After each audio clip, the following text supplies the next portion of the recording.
how are you all? Now this message is for all the youngsters out there जो कि अपने वालिदैन से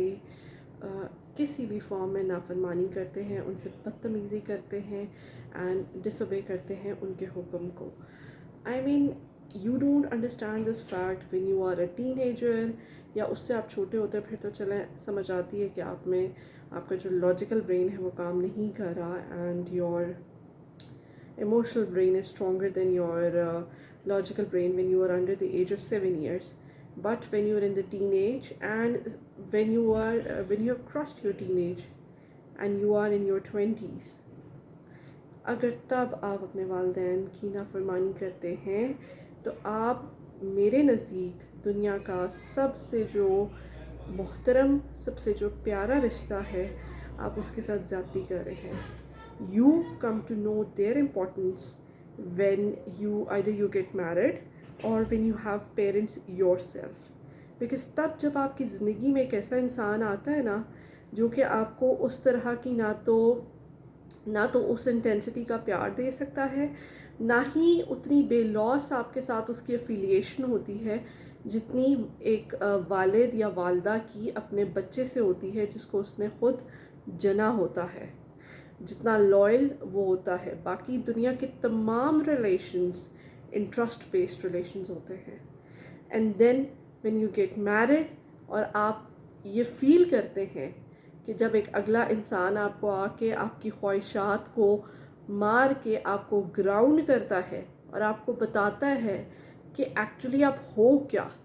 तब आपको एहसास होता है कि वो एक जो माँ जो मेरे सुबह मुझे पिटती थी, मेरे पीछे पीछे खाने लेके फिरती थी, मुझे भूखा सोने नहीं देती थी, मेरी हर चीज़ का ख्याल रखती थी, या वो बाप जो मेरे मुंह से निकली हर एक ख्वाहिश को समझ आता था और अपना खून पसीना ज़ाया करके और मेरी उस ख्वाहिश को पूरा करता था. Then you come to know the importance of parents. या जिस वक्त आपकी अपनी औलाद आपसे नाफरमानी करती है और आपको जवाब देती है, तो तब आपको समझ आती है कि आपने जिस औलाद की खातिर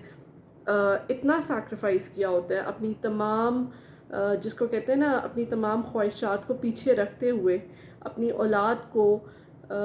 टॉप मोस्ट प्रायोरिटी पे रखते हुए उनकी तमाम ख्वाहिशात को आप पूरा करते हो, और जब वही औलाद आपके सामने आके बोलती है तो फिर आपको बहुत तकलीफ़ होती है. So my message through this video is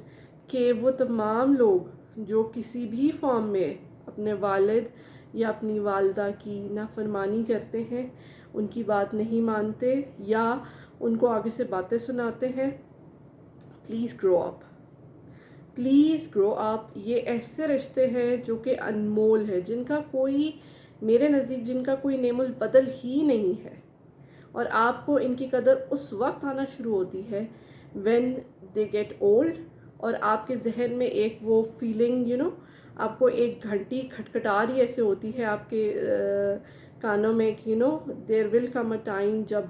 ये मुझसे बिछड़ जाएंगे. सो प्लीज़ इस दुनिया में अपने आप को चेरिश करें, उन मोमेंट्स को जो आप अपने वालिदैन के साथ गुजारते हैं, उनकी ढेरों खिदमत करें, उनकी दुआएं लें, क्योंकि जिस इंसान के साथ उसकी वालिदैन की दुआएं होती हैं वो दुनिया में ज़रूर तरक्की की राहें जो है वो हमवार करता है. सो टेक केयर एंड फ़ी अमान अल्लाह.